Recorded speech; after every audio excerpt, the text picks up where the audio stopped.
Food insecurity is a huge issue in our country, especially when it comes to immigrant communities.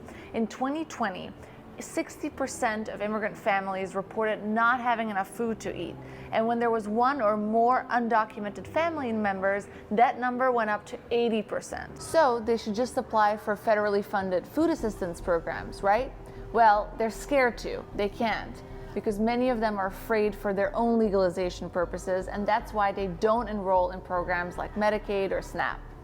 Food insecurity is a huge problem in Washington, D.C. For folks on the outside of our region, they may sort of see Washington, D.C. as a very prosperous community, and in many ways it is, but it's also a city marked by very deep disparities, often along racial and ethnic, but also geographic lines in our city.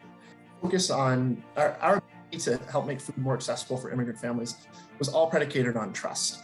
And so rather than saying we're going to set up a distribution site in a neighborhood that we may not have as many connections with or as much knowledge of, it was all about taking a step back and thinking about that landscape analysis of who is trusted in this, who does have robust existing ties. And so who can say, this is going to be an accessible place, this is going to be a welcoming place, this is going to be a place where we have native language speakers who could address the really understandable insecurities folks had. They had insecurities around health, they had insecurities around language, they had insecurities in some cases maybe around documentation status, working with people with clipboards, right, who may have had ID tags, right? And so how could we think about making this as welcoming and accessible environment as possible?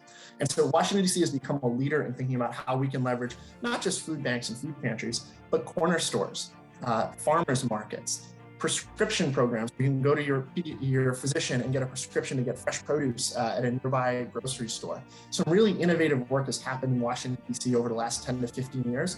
And because of the work that has gone in, the systems that were built, and the trust that was built between organizations to work collaboratively, but also organizations and the individuals who counted on them, all of us were able to work together to go to another level during the pandemic. Organizations like DC Central Kitchen are able to help provide culturally relevant food and balanced meals to DC communities. And there's many other organizations that are at the forefront of this fight.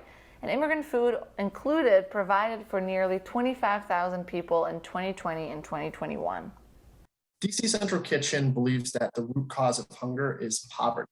And so for 33 years in our nation's capital, we've tried to blend the process of preparing people for good living wage culinary careers and bringing healthy food where it's most needed. So all of our programs try to combine those two focus areas.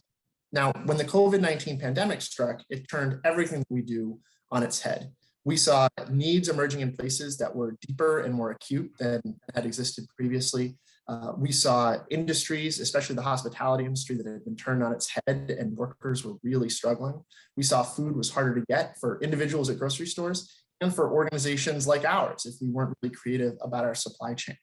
And so DC Central Kitchen thought about how we could bring meals to the locations in our city that needed it most and listen to what residents were saying about the types of food they needed and where they needed it. Food insecurity is a huge issue, and the only way we can combat it is with your help. You can donate to amazing organizations like DC Central Kitchen and others, which we'll send you via our engagement menu, which you can sign up for via our newsletter. There's also a Play It Forward initiative that we have at Immigrant Food, where you can donate a meal to someone in need. To learn more about this, keep following us on social media, and see you guys next month for a different issue.